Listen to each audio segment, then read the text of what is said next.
Hello. If you have already downloaded and installed Filmora Wondershare, it is time to learn how it works. If not downloaded, check the link given in description first. And come back to start video tour.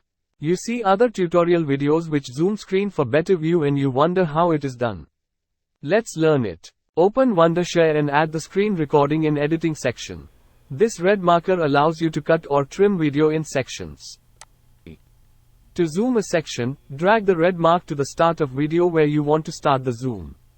Now click the red scissor. Now drag the red bar to the end where to you want to stop zoom. Click the red scissor again. Select the section. In the preview section, you can zoom to the section you want to show clearly.